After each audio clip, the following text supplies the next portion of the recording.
En 1957, la contestation des intellectuels, à travers le mouvement des Sans-Fleurs, est encouragée par Mao, avant d'être violemment écrasé. Cette volte-face va lui permettre d'imposer sa vision personnelle du socialisme. Conscient du retard industriel de la Chine, Mao lance le grand bond en avant en 1958. Il s'appuie sur les paysans des communes populaires qui sont réorganisés pour produire des milliers de tonnes d'acier au détriment de l'agriculture. En 1958, il y avait un slogan très connu: dépasser l'Angleterre et rattraper les États-Unis. Mais la véritable intention de Mao était de rattraper l'Union soviétique. Il espérait, par une formidable mobilisation de la population, accomplir en très peu de temps le processus d'industrialisation qu'avaient accompli les Soviétiques en plusieurs décennies et faire de la Chine un pays puissant. La Chine avait été si pauvre. Ils y croyaient. Nos dirigeants étaient des patriotes.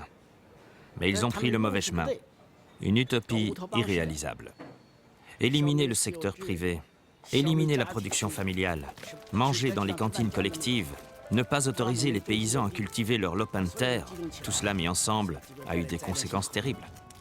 Mis sous pression à chaque niveau de la hiérarchie, les cadres locaux mentent sur leur volume de production. Aggravé par la terreur et la violence, le grand bond en avant prend un tour catastrophique et aboutit à l'une des plus grandes famines du siècle. De 20 à 43 millions de morts selon les sources entre 1959 et 1961. Un désastre officiellement répertorié comme les 3 années de catastrophe naturelle. Si on cherche les responsabilités de la mort de millions de gens, bien sûr que Mao était responsable en tant que dirigeant du pays. Mais c'est surtout le système, le cumul des pouvoirs. Les travailleurs ne pouvaient pas résoudre les problèmes d'approvisionnement du pays et vivre avec le fruit de leur travail. En 1961, désavoué par la plupart des vétérans communistes, Mao est obligé de démissionner de son poste de président, tout en restant secrétaire général du parti.